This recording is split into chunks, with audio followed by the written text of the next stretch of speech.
بسم اللہ الرحمن الرحیم۔ السلام علیکم ورحمۃ اللہ وبرکاتہ۔ قصص الانبیاء سے بیان حضرت عزیر علیہ السلام کا نام و نسب اور آپ کا تذکرہ۔ حافظ ابن اسحاق رحمہ اللہ نے فرمایا، آپ کا نام عزیر بن حیات تھا اور آپ کا نسب نامہ اس طرح بیان کیا ہے: عزیر بن سریق بن انا بن ایوب بن درسنا بن ارا بن تقا بن الصبور بن فتحاس بن العزر بن ہارون بن عمران۔ ایک روایت کے مطابق آپ کے والد کا نام سروحہ تھا۔ آپ کی قبر مبارک دمشق میں ہے۔ حضرت عبداللہ بن سلام رضی اللہ عنہ کا قول ہے کہ جس شخص کو اللہ تعالیٰ نے 100 سال کے بعد دوبارہ زندہ کیا تھا وہ حضرت عزیر علیہ السلام ہی تھے۔ حضرت وہب بن منبع رحمہ اللہ سے روایت ہے کہ حضرت عزیر علیہ السلام ایک دانا اور متقی آدمی تھے۔ ایک دن اپنے کھیتوں میں ان کی دیکھ بھال کے لیے تشریف لے گئے۔ واپسی پر ایک کھنڈر کے پاس سے گزر رہے تھے کہ دوپہر کی شدید گرمی سے بچنے کے لیے کھنڈر میں چلے گئے۔ آپ اپنے گدھے سے نیچے اتر آئے۔ آپ کے پاس ایک ٹوکری میں انجیر اور ایک ٹوکری میں انگور تھے۔ آپ نے ایک ویران عمارت کے سائے میں بیٹھ کر اپنا پیالہ لیا، پیالے میں انگوروں کو نچوڑ کر رس نکال لیا، پھر آپ کے پاس جو خشک روٹی تھی وہ لے کر رس میں ڈال دی تاکہ وہ نرم ہو جائے تو کھا لیں۔ پھر آپ دیوار سے پاؤں لگا کر چت لیٹ گئے۔ آپ کی نظر چھت پر پڑی، دیکھا کہ چھت تو قائم ہے لیکن اس کے نیچے زندگی گزارنے والوں کی صرف وہ سیدھا ہڈیاں موجود ہیں۔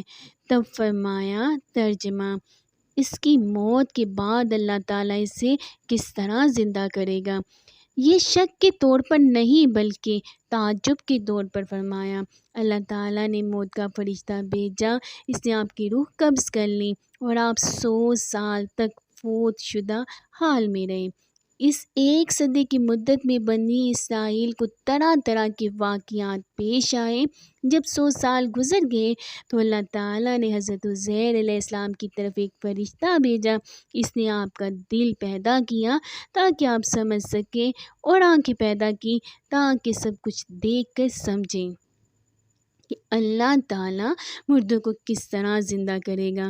پھر آپ کو دیکھتے دیکھتے آپ کا جسم مبارک مکمل کیا گیا، ہڈیوں پر گوشت، پوست اور بال بن گئے، پھر جسم میں روح ڈالی گئی اور آپ یہ سب کچھ دیکھ اور سمجھ رہے تھے۔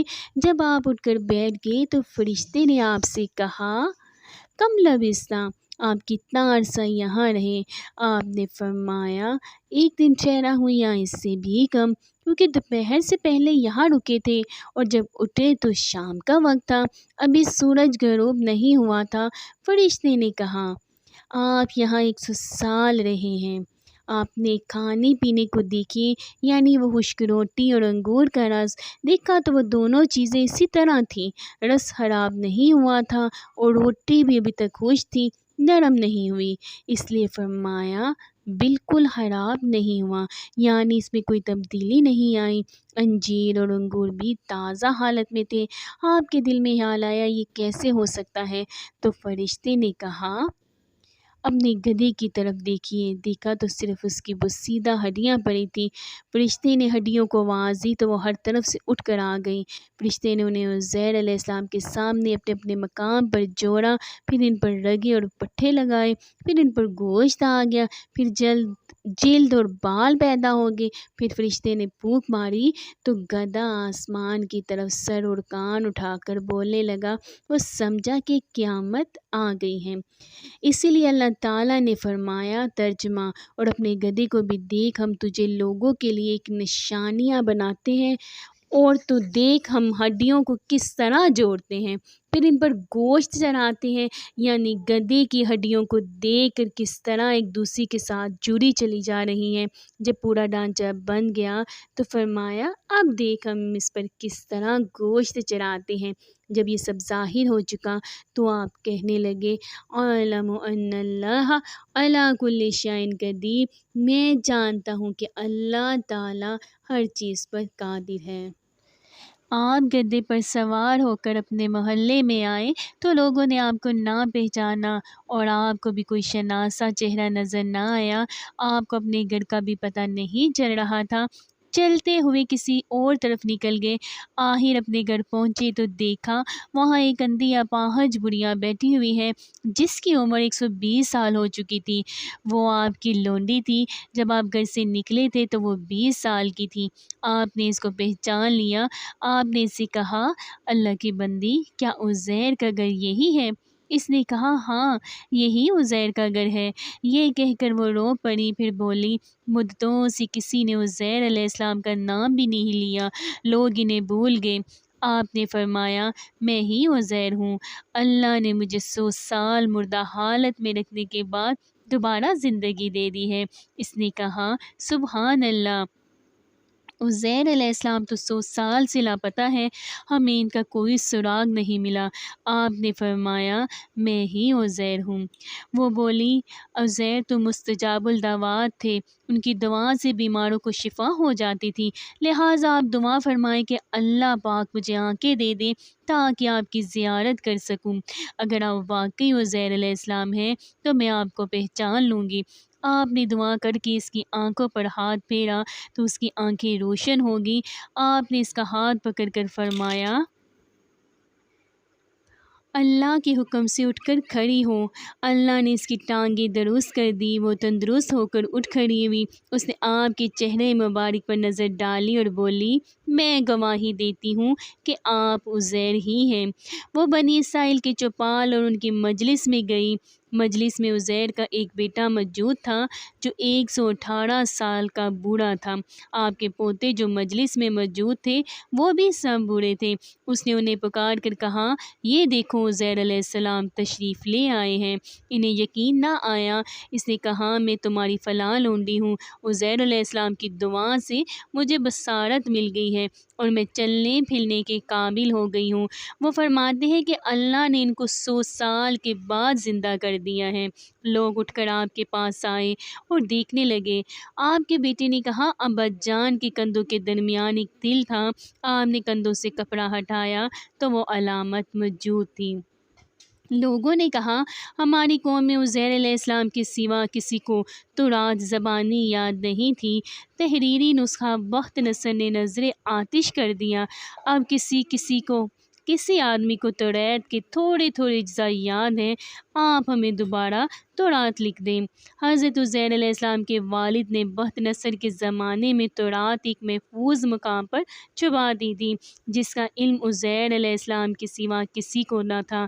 آپ لوگوں کے وہاں لے گئے اور وہ نسخہ نکلوایا۔ اس کے ورق بسیدہ ہو گئے تھے اور الفاظ مٹ گئے تھے۔ آپ ایک درخت کے نیچے بیٹھ گئے۔ بنی اسرائیل آپ کے ارد گرد جمع تھے۔ آسمان سے 2 شہاب آئے اور آپ کے پیٹ میں داخل ہو گئے۔ فوراً آپ کو پوری تورات یاد آ گئی اور آپ نے نئے سرے سے لکھ کر بنی اسرائیل کو دی۔ اس لیے بنی اسرائیل نے آپ کو اللہ کا بیٹا قرار دیا۔ یہ واقعہ سماد عراق کے علاقے میں دیر حسکیل کے مقام پر پیش آیا۔ آپ کی وفات سعیر آباد میں ہوئی۔ حضرت ابن عباس رضی اللہ عنہ فرماتے ہیں کہ اللہ تعالیٰ کے فرمان، اور تاکہ ہم تجھے لوگوں کے لیے نشانی بنائیں، میں لوگوں سے مراد ہے بنی اسرائیل، کیونکہ جب آپ اپنے بیٹوں کے ساتھ بیٹھے ہوئے تھے آپ تو جوان ہوتے تھے اور آپ کے بیٹے بوڑھے۔ اس کی وجہ یہ ہے کہ آپ جب فوت ہو گئے تھے تو آپ کی عمر 40 سال تھی۔ پھر جب آپ کو اللہ تعالیٰ نے دوبارہ زندہ کیا تو آپ کی حالت وہی جوانی والی تھی۔ حضرت ابن عباس رضی اللہ تعالیٰ عنہ فرماتے ہیں کہ آپ بخت نصر کے زمانے کے بعد زندہ ہوئے۔ حضرت عزیر علیہ السلام کا زمانہ نبوت۔ مشہور قول کے مطابق عزیر علیہ السلام بنی اسرائیل کے نبی تھے اور آپ کا زمانہ حضرت داؤد علیہ السلام اور زکریا و یحییٰ علیہ السلام کے درمیان کا ہے۔ بنی اسرائیل میں تورات کا کوئی حافظ باقی نہ رہا، تب اللہ تعالیٰ نے آپ کو الہام کے ذریعے سے تورات سکھا دی اور آپ نے حرف بہ حرف لکھوا دی۔ ابن عساکر رحمہ اللہ سے ابن عباس رضی اللہ عنہما کی ایک روایت نقل کی گئی ہے کہ آپ نے حضرت عبداللہ بن سلام رضی اللہ تعالیٰ عنہ سے پوچھا کہ یہودیوں نے عزیر علیہ السلام کو اللہ کا بیٹا کیوں قرار دیا۔ حضرت عبداللہ بن سلام رضی اللہ عنہ نے آپ کا طراز زبانیں لکھنے کا واقعہ بیان کیا اور فرمایا، بنی اسرائیل کہتے تھے کہ حضرت موسیٰ علیہ السلام تو ہمارے پاس بغیر لکھے کتاب تورات نہ لایا سکا، عزیر علیہ السلام بغیر تحریر کے تورات لے آئے، اس لیے بعض لوگوں نے انہیں اللہ کا بیٹا کہہ دیا۔ اس لیے بعض علماء نے فرمایا کہ تورات کا تواتر عزیر علیہ السلام کے زمانے میں منقطع ہو گیا تھا، جس سے آپ نے بحال کیا۔ حضرت عزیر علیہ السلام کے زمانے کے بارے میں مختلف اقوال وارد ہوئے ہیں، جن کا خلاصہ حسب ذیل ہے۔ حضرت حسن رحمہ اللہ کا قول ہے کہ حضرت عزیر علیہ السلام اور بت نصر ایک ہی دور میں تھے، جبکہ صحیح بخاری میں نبی پاک حضرت محمد مصطفیٰ صلی اللہ علیہ وآلہ وسلم کا ارشاد ہے، ابن مریم علیہ السلام کے ساتھ سب سے قریبی تعلق میرا ہے، انبیاء کرام ایک باغ کی اولاد ہیں، میرے اور عیسیٰ علیہ السلام کے درمیان کوئی نبی نہیں۔ حضرت وہب بن منبع رحمہ اللہ فرماتے ہیں کہ حضرت عزیر علیہ السلام کا زمانہ حضرت سلیمان علیہ السلام اور حضرت عیسیٰ علیہ السلام کے درمیان ہے۔ حضرت ابو ہریرہ رضی اللہ عنہ سے روایت ہے کہ رسول خدا صلی اللہ علیہ وآلہ وسلم نے فرمایا، ایک نبی کسی درخت کے نیچے ٹھہرے، انہیں ایک چونٹی نے کاٹ لیا، آپ نے ان چونٹیوں کو نکلوا کر آگ سے جلوا دیا، اللہ تعالیٰ نے وحی فرمائی، کیوں نہ ایک ہی چونٹی کو سزا دی۔ حضرت ابن عباس رضی اللہ عنہ اور حسن بصری رحمہ اللہ فرماتے ہیں کہ یہ واقعہ حضرت عزیر علیہ السلام کا ہے، واللہ تعالی عالم۔ اگر آپ کو میری ویڈیو اچھے لگے تو پلیز آپ اس کو لائک اور سبسکرائب کریں، اور دعا ہے میری یوٹیوب فیملی کے لیے کہ وہ ہمیشہ سدا خوش رہیں، آباد رہیں، ہنستے مسکراتے رہیں۔ اللہ آپ کے دلوں میں ہمیشہ ایمان کی دولت قائم رکھے، دائم رکھے، آمین ثم آمین یا رب العالمین۔